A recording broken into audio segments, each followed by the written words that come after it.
अस्सलाम वालेकुम। आप देख रहे हैं दुआ का किचन। तो आज मैं बना रही हूँ बहुत ही मज़े का डिज़र्ट जो कि 10 मिनट में तैयार होता है, जिसे आप ईद पर भी बना सकते हैं, इफ्तारी में भी बना सकते हैं, या कभी मेहमान वगैरह भी आए तो झटपट से ये डिज़र्ट तैयार होता है और बहुत ज़बरदस्त ये डिज़र्ट होता है। बच्चे बड़े सबको ये बहुत पसंद आता है। तो चलिए स्टार्ट करते हैं इसे बनाना। तो डिज़र्ट बनाने के लिए सबसे पहले यहाँ पर कढ़ाई में मैं 1 लीटर दूध ले लूँगी। दूध को उबाल आने तक पकाएंगे। शुगर डाल दूँगी 1 कप भर के। आप अपने टेस्ट के अकॉर्डिंग कम या ज़्यादा कर लीजिएगा। 1 टेबल स्पून कोकोनट पाउडर। तो दूध को उबाल आने तक हम पकने देंगे।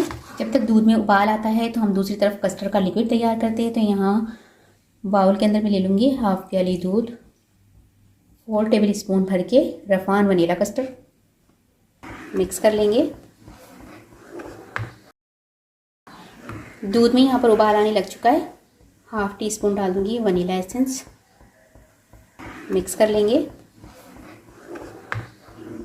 अब इसके अंदर डाल दूंगी मैं जो प्लेन केक होता है उसका बुरादा डाल दूंगी। ये आप हस्बे जायका जितना कम या ज़्यादा ले सकते हैं उतना ले लीजिएगा, और जितना ज़्यादा केक होगा उतना ही मज़े का ये डिज़र्ट बनेगा। मिक्स कर लेंगे। साथ ही इसमें डाल दूंगी कस्टर्ड का लिक्विड। मिक्स कर लेंगे और थिक होने तक पकाएंगे इसे। तो यहाँ पर ये देखिए कस्टर्ड जो है वो काफ़ी अच्छा गाढ़ा हो चुका है। मज़ीद 5 मिनट और पकाऊंगी। तो कस्टर्ड यहाँ पर बनकर तैयार हो चुका है। इसे हम बाउल में ट्रांसफ़र कर देंगे।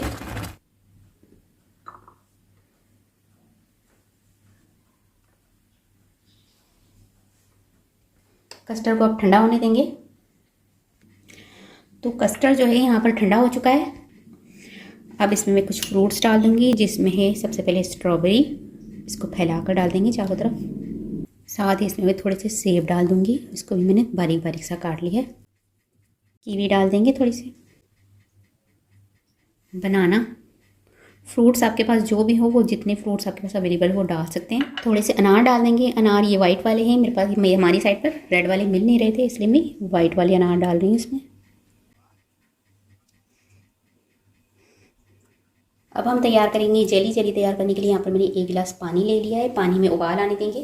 पानी में यहाँ पर बबल्स आने लग चुके हैं। अब इसमें डाल दूँगी ये रफान की जेली, मैंगो जेली डाल देंगे। ये 1 पैकेट लिया है मैंने। जेली को 5 मिनट पकाएंगे ताकि ये अंदर जितनी भी इसके शुगर है वो सारी मेल्ट हो जाए। तो जेली यहाँ पर तैयार हो चुकी है। फ्लेम ऑफ कर देंगे। इसे बाउल में डाल देंगे इस तरह से चारों तरफ से फैलाते हुए। अब इसे ठंडा होने देंगे। इसके बाद इसको डिश आउट करते हैं। तो आप देख सकते हैं कि इसकी कितनी खूबसूरत सी लुक आ रही है। जितना ये दिखने में खूबसूरत है, खाने में इतना ही टेस्टी और मज़े का डिज़र्ट बनता है। इसे आप ईद पर बनाएं, रमज़ान में बनाएं, बच्चों के लिए जब बच्चे फरमाइश करें तब बना सकते हैं। मेहमान आ जाए तो आप उनको भी दे सकते हैं। तो बहुत ही मज़ेदार सी ये डिज़र्ट की रेसिपी है। उम्मीद है कि आज की ये रेसिपी आपको ज़रूर पसंद आई होगी। रेसिपी पसंद आए तो मुझे कमेंट्स में बताइएगा कैसी लगी रेसिपी। वीडियो पसंद आई तो इसे लाइक ज़रूर कीजिएगा, चैनल को सब्सक्राइब कीजिएगा, फैमिली फ्रेंड्स के साथ शेयर कीजिएगा। आपसे मिलूंगी नेक्स्ट वीडियो में। जब तक के लिए अल्लाह हाफिज़।